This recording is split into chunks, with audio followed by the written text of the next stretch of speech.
Jai Shri Ram. So now today we go for Canto 39. Sent away by Dashrath, Sumantra gets a chariot ready to take Sri Ram and his party to the forest, and Sita adorns herself with jewels brought by the Chancellor of the Exchequer. Kaushalya tenders opportune advice to her daughter-in-law, and the latter bows to it. Sri Ram comforts Kaushalya and offers apology to his mother, who bursts into a wail. Now, hearing the intercession of Sri Ram and perceiving him clad in the garb of a hermit, the king, for his part, with his consorts, fell unconscious. Sword stricken with agony, he could neither regale his eyes on Sri Ram nor could he accost him, even on casting a look at him awhile, disconsolate as he was. Remaining senseless as it were for an hour or so, and feeling distress, the mighty armed monarch repented in various ways, thinking all the time of Sri Ram alone. I think in my past life many a cow indeed was robbed of its calf, or in any case many living beings were destroyed by me. Hence this calamity has befallen me. Surely life does not depart from the body until the appointed hour has arrived. It is therefore the death does not claim me, even though I am being tormented by Kaikai, and even though I behold my son, effulgent as fire, standing before me, clad in the robes of an ascetic, having shed garments of fine fabric. Indeed, all these people have to suffer on account of Kaikai alone, who, having restored to this roguery, is striving hard to gain her object. Having uttered these words and saying, O Ram, only once. The emperor, however, whose vocal organs had been choked by tears, could not speak anymore. Just regaining his consciousness after an hour or so, the said emperor, for his part, spoke to Sumantra with his eyes flooded with tears as follows. Fitting with the best of horses, a chariot used for pleasure drives, return you soon and take this highly blessed prince beyond this territory. Since a pious and valiant son is being exiled to the forest by his very father and mother, such I believe is declared by the scriptures to be the reward of virtues of the virtuous. Bowing to the king's command and fitting with horses a chariot decked with ornaments, Sumantra, who was swift of pace, returned quickly to that very spot where Sri Ram stood ready with Sita and Lakshman to depart for the forest. Joining his palms as a token of submission, the charioteer announced to the crown prince, Sri Ram, the arrival of the chariot, decked with gold and fitted with excellent horses. Promptly summoning to his presence the officer placed in charge of the treasury, the king, who knew what should be done at a particular place and time, and was free from all impurities in the shape of duplicity, etc., spoke in a decisive tone as follows. Taking into consideration all the years that Sita has to spend in exile, pray speedily bring for Sita, a princess of Videha kingdom, costly robes and valuable ornaments. Proceeding to the treasury when commanded thus by the king, and bringing everything that he was instructed to fetch, the officer for his part immediately delivered the whole lot to Sita. Bound as she was for the forest, Sita, a princess of the Videha kingdom of noble birth, adorned her limbs which were endowed with propitious marks with those marvelous jewels. Splendidly and profusely decked with ornaments, Sita, a princess of the Videha kingdom, illumined that palace where she stood in the same way as the radiance of the rising sun with its bright rays illumines the sky in the morning, particularly when there is no mist or cloud. Folding in her arms that princess of Mithila who never behaved in an unseemly way, and smelling her head as a token of affection, her mother-in-law Kaushalya spoke in the following words. Women who, though constantly adored by their beloved consorts cease to esteem their husband who has fallen on evil days are dubbed as wicked throughout this world. Having enjoyed happiness in the past, they malign and even desert their husband on meeting with the least misfortune. Such is the nature of wicked women. Wicked are those women who are even untruthful by nature and swayed by passion and are difficult to comprehend, heartless and of sinful resolve, and who get estranged in a moment. Neither noble birth, nor good turn, nor learning, nor gift, nor even marriage ties capture the heart of such women, fickle of heart as they are. In the case, however, of virtuous women who are in fact devoted to good conduct, truthfulness, and the precepts of their elders, and keep within the bounds of decorum laid down for their family, their husband is the most sacred object and he alone excels all. Though being sent into exile to the forest, my son Sri Ram should not be despised by you. Endowed with means or resourceless, he is surely as good as a deity to you. Perceiving her advice to be in consonance with righteousness, which constituted her aim in life, and joining her palms, Sita replied to her mother-in-law as follows, standing in front of her, I shall surely do all that your worthy self instructs me to do. I know how I should behave towards my husband, and I have also heard about it from my elders. Your noble self ought not to equate me with wicked women. I am unable to deviate from virtue, even as moonlight is incapable of parting from the moon. A veena is of no use without cords, and a chariot is of no use without wheels. Nor can a wife who is bereft of her husband prosper in a happy state, even though she may have 100 sons. Indeed, a father bestows limited joy, a brother too bestows limited joy, and a son as well bestows limited happiness. What woman then would not adore her husband, the bestower of unlimited joy? Having heard about the special and ordinary duties of a wife from my superiors, and thus convinced that the husband is a veritable deity to a married woman, how can I, such as I am, despise my husband, O venerable lady? Hearing Sita's reply, which touched the chords of her heart, Kaushalya, of pure mind, suddenly began to shed tears born of agony at the thought of the impending separation from her sons and daughter-in-law, and delight over the pious sentiments expressed by Sita. Gazing at Kaushalya, her own mother, who was highly respected among his mothers, Sri Ram, who had a supremely pious mind, spoke to her with folded hands as follows, Pray, don't you regard my father with a doleful countenance. The end of exile too will come rather soon. 9 years and 5 will slip past you even while you are asleep. One fine morning you will find me duly arrived back here in Ayodhya in my entire being, along with Sita and Lakshman, surrounded by my friends and relations. Having made the aforesaid comprehensive submission to his mother, and gazing on his 350 stepmothers, he actually found those mothers too distressed in the same way as his own mother was. Nay, folding his hands, the said son of Dashrath once more made the following submission, which was in consonance with the spirit of righteousness. Pray, forgive whatever unkind word or even act may have been uttered or done by me through ignorance, because we lived together. Now I take leave of you all.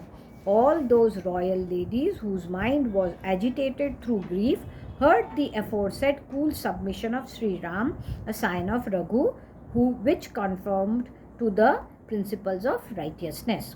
While Sri Ram, a scion of Raghu, was speaking thus, an outcry resembling the wail of female cranes rose from the mouth of those consorts of Dashrath, a ruler of men. The same palace of Dashrath, which was formerly marked with the sound of tom-toms, large drums, and meghas, a musical instrument in the sound of which resembled the rumbling of clouds, was now filled with extreme agony, agitated as it was through wails and cries, and fallen on evil days. Thus ends Canto 39 in the Ayodhya Kand of the glorious Ramayana of Valmiki, the work of a rishi and the oldest epic. Now we come to Canto 40. Now what is there in Canto 40? Going clockwise round Dashrath as a token of respect, Sita, Ram and Lakshman greet him. Accompanied by Sita, Sri Ram salutes Kaushalya. Lakshman too hails Kaushalya first and then his own mother Sumitra. Sumitra, for her part, tenders salutary advice to her son.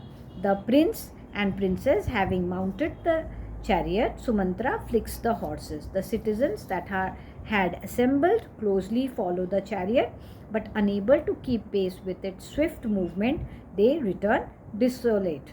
Dashrath too runs after the chariot along with Kaushalya and others, but being unable to walk begins to totter and stops short on the road, yielding to the remonstrances of his wise ministers. Clasping the feet of and bowing to the king, Sri Ram and Sita as well as Lakshman, who felt miserable because of their inability to be of any service to their aged parents, forthwith went round him clockwise with folded hands, duly obtaining leave of him and accompanied by Sita, Sri Ram, a scion of Raghu, who knew what is right and stood through desolate grief of his mother, bowed to Kaushalya. Following at the heels of his brother, Lakshman too greeted Kaushalya. Then he clasped the feet of his own mother, Sumitra, smelling as a token of affection the head of the mighty armed Lakshman, who was saluting her. The mother, who wished well of him, spoke weeping to that son of hers as follows: excessively fond as you are of your kinsman Ram, you have been permitted by me to dwell in the forest with your eldest brother. But do not neglect, my son, the service of your brother Ram, who is going with you. He alone is your refuge, whether in adversity or in affluent circumstances. O sinless one, such is the rule of conduct followed by the virtuous in the world, that a younger brother should be subject to the control of his elder brother. In practice, charity to consecrate oneself for sacrificial performances and to drop one's body on the field of battle alone, these indeed constitute the conduct appropriate to this race of the Raghus for all time. Having exhorted Lakshman as aforesaid, the said Sumitra repeatedly said to the celebrated Sri Ram, a scion of Raghu, who was loved by all and was bent on leaving for the forest, fair forth, may be all be well with you. She said to Lakshman again, knowing Ram to be Dashrath as your father, look upon Sita as myself your mother, and esteem the forest as Ayodhya your home, and depart, dear son, happily. Then Sumantra, who was meek and knew how to behave politely, submitted with folded hands as follows to Sri Ram, even as Matali, the charioteer of Indra, would to Indra, the ruler of gods. Mount the chariot, O high illustrious prince, may all be well with you. I shall speedily take you to whatever place you will direct me to go. Indeed, those 14 years that have to be spent by you in the forest as directed by the Queen Kaikeyi are to be considered as having commenced this very day. Having decked herself with the articles of wearing, apparel and ornaments bestowed on her by her father-in-law, Sita, who had comely limbs, mounted with a delighted mind that chariot which was resplendent like the sun. Having carefully arranged in the hinder part of the chariot the raiments and jewels which her father-in-law duly, taking into account the period of her exile in the forest, had bestowed on Sita while she was ready to accompany her husband to the forest, and even so the sets of weapons and the pieces of armor he had given to the two brothers, as well as the basket covered with leather and the spade. The two brothers, Sri Ram and Lakshman, then quickly mounted the aforesaid chariot, which was decked in gold and shone like fire. Seeing the three exiles, of whom Sita constituted the third, mounted on the chariot. Sumantra drove the horses, which were thought highly of and wide in speed with the velocity of the wind. Sri Ram, a scion of Raghu, having departed for the great forest of Dandaka for a long term unconsciousness, however, prevailed upon the people of the city. There was unconsciousness in the army, including even horses and elephants, as well as among the people visiting Ayodhya from the districts. Confounded and flurried with its elephant in rut, highly excited and resonant with the tinkling of the ornaments of its horses, the aforesaid city of Ayodhya was filled with great noise. Sore stricken and with agony, that city, including the youngsters as well as the old, rushed towards Sri Ram in the same way as one oppressed with the sun would rush towards water. Clinging to the sides and back of the chariot with their faces turned towards him and bathed with tears, all submitted to Sumantra in a loud voice. Hold in the reins of the horses, O charioteer, and drive slowly and slowly. We would behold the countenance of Sri Ram, which would henceforth be difficult to behold. The heart of Kaushalya, Sri Ram's mother, is surely and undoubtedly made of steel, in that it does not get riven even when her son, who resembles an offspring of gods, is departing for the forest. Sita, a princess of the Videha kingdom, has done what ought to be done, inasmuch as she follows her husband like a shadow, and, devoted to her duty, does not leave him any more than the light of the sun forsakes Mount Meru. O Lakshman, you are accomplished of purpose in that you are going to serve your godlike brother, who is ever disposed to speak kind words to you. Indeed, this constitutes your great wisdom. Nay, this is your great good fortune, and this is the way to heaven for you, that you are following Sri Ram. Saying so, those men who could not restrain their tears that had already welled up in their eyes followed their beloved Sri Ram, the delight of the Ikshvakus. Meanwhile, surrounded by his consorts, who were all feeling miserable and distressed in mind, the king sallied forth from his palace, saying, I shall see my beloved son. In front of him was heard the great noise of crying women, resembling the trumpeting of she elephants on a lordly elephant, the leader of their herd, having been bound with chains. All at the same time, the father of Sri Ram, the glorious King Dashrath, a scion of Kakushta, looked lustreless indeed, like the full moon overshadowed by Rahu during a lunar eclipse. The illustrious son of Dashrath, Sri Ram, on the other hand, of inconceivable firmness, commanded the charioteer in the words, Let the chariot be driven fast. Sri Ram commanded the celebrated charioteer in the words, Move on, and the people following the chariot likewise said to him, Stop. Urged both ways on the road, the charioteer, however, could do neither.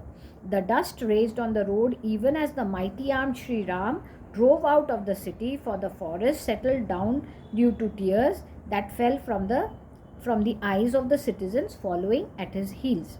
Full of lamentation and tears, and therefore doleful in appearance at the departure of Sri Ram, the citizens of Ayodhya, who were stricken with deep agony and commenced wailing loudly, became unconscious. Tears born of agony, caused by the separation from Sri Ram, flowed from the eyes of women like drops of water from lotuses shaken by the commotion of fish.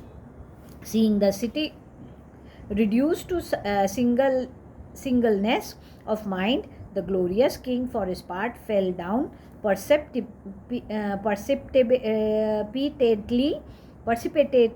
like a tree cut at the root. Perceiving the king sore distressed and suffering agony, an outcry thereupon rose from the mouths of men in the rear of Sri Ram. Seeing him wailing with the inmates of his gymnasium, some people cried out, O Ram, while others exclaimed, O Ram's mother.